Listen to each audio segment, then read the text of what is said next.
Hi guys, happy Monday. I am 2 minutes late and I couldn't find the live button on my Facebook page.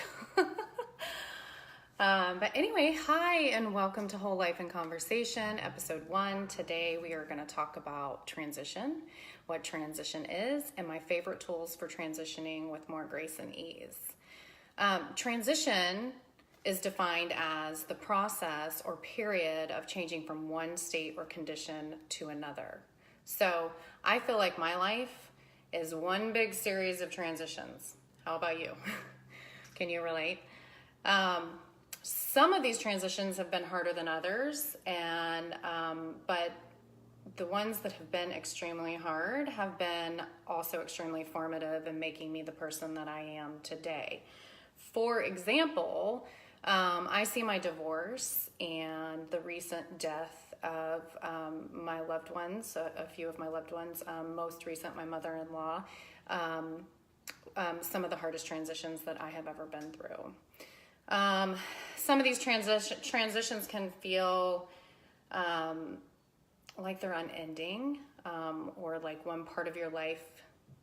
So transition can feel like it's unending, but it can also feel like one part of your life is coming to a close and you are moving into the next, which oftentimes is uncharted territory. Sometimes they feel like the end of the world, or the end of your life, or that they're never going to end, or that you'll never come out on the other side of them. Currently, I am navigating a couple of transitions, and one of them being building this new business and all of the details that go into that. And it's summertime. I picked summertime to do it. Which, if you got my newsletter this morning, you know that historically summertime transitions are very, very difficult for me. So I'm trying to establish me as a working mom again, while summer's happening. So that's a huge transition that I'm going through.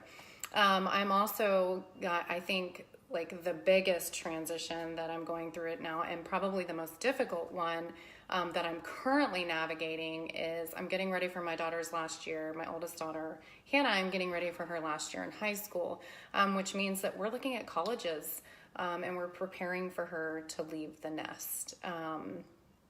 So oftentimes there is more than one transition going on in our life at a time.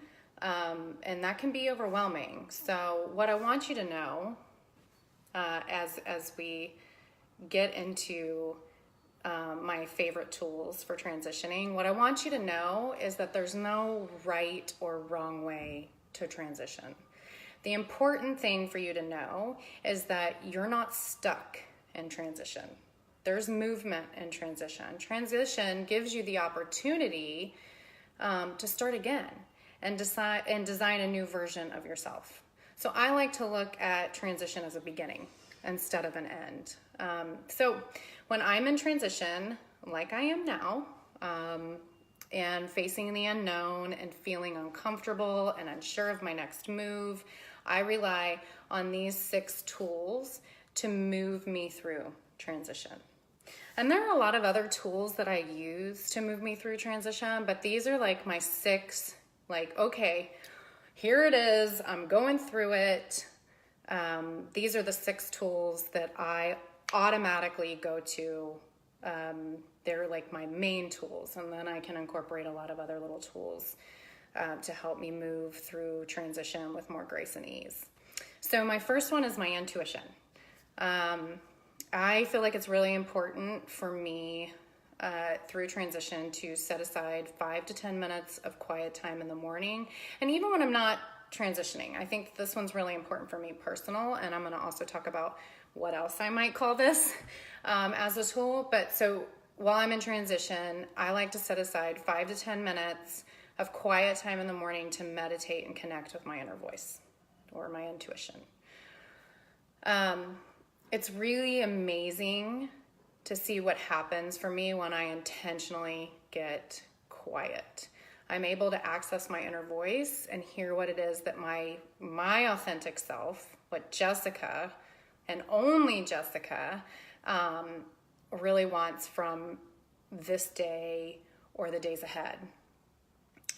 So maybe you don't get down with the meditation, and that's okay. There are so many other ways that you can connect with your intuition and get the lowdown on what it is that you really want as you're moving through a transition. What it is that future self, that you're wanting to become, as you move through and on to the other side of transition. So that's one, my intuition. Two is a vision statement. And this is where I use my intuition to create the next thing, which is the vision statement. And I like getting clear on what it is that I really want, by connecting with my intuition, and how I want to feel in life. So this gives me a clear picture of where I want to go. And I like to write my future down and connect with it every single day. So believing in something that hasn't happened yet requires faith and gives us something to look forward to when transition is hard.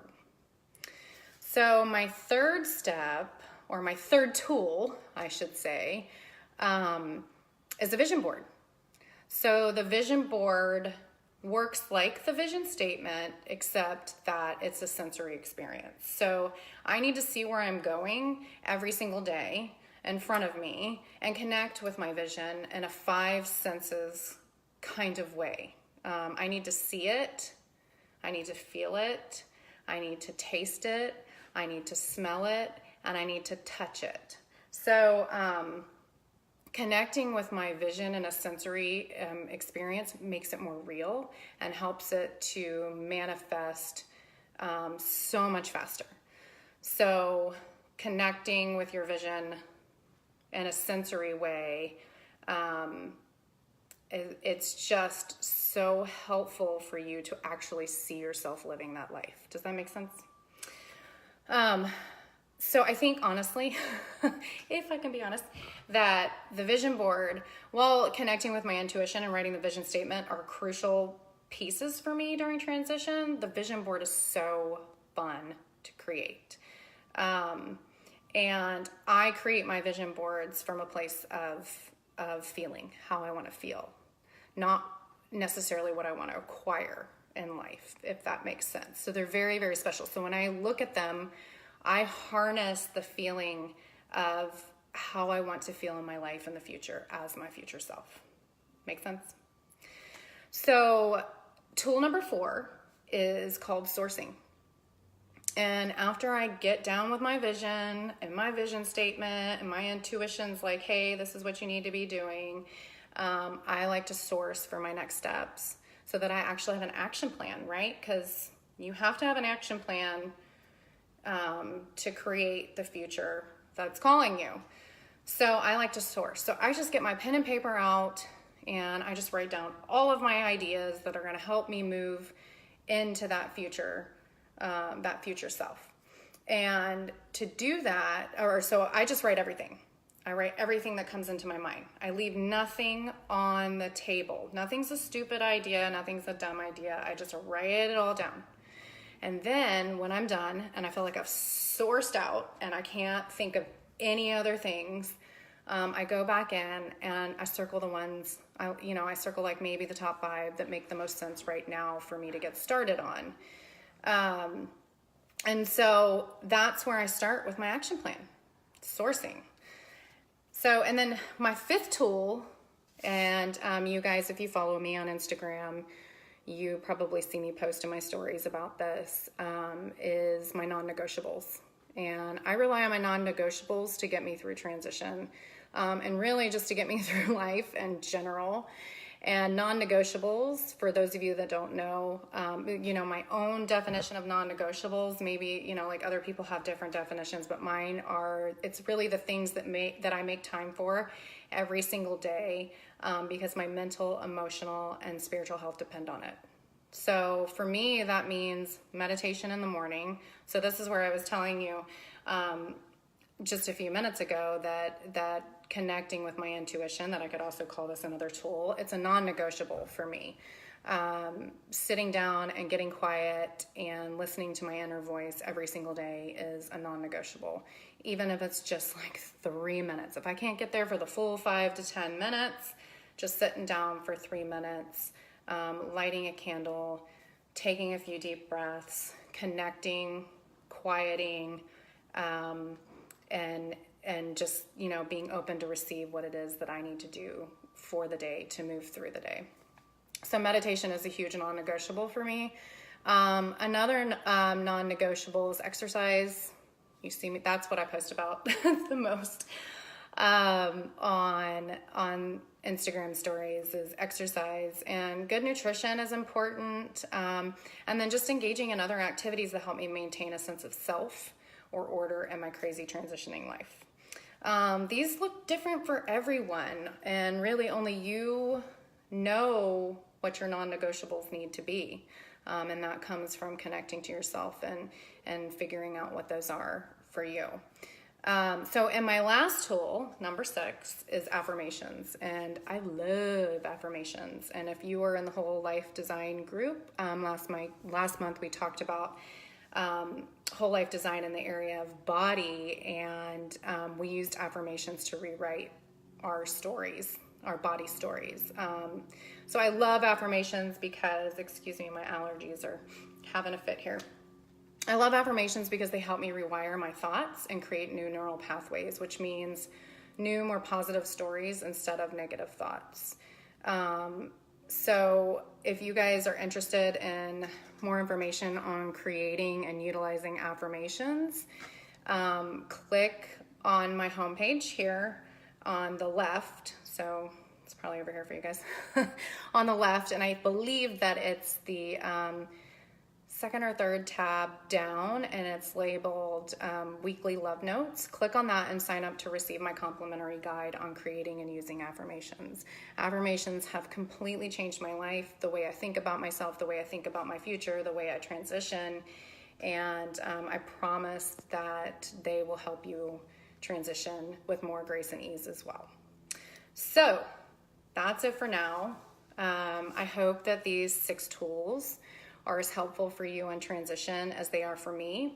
And if you're interested in learning more about how you can incorporate these tools or other tools through transition, you can call or text 707-653-0009 for a complimentary 30-minute session with me. So thank you so much for joining me today for my first episode of Whole Life in Conversation, and I will see you next week.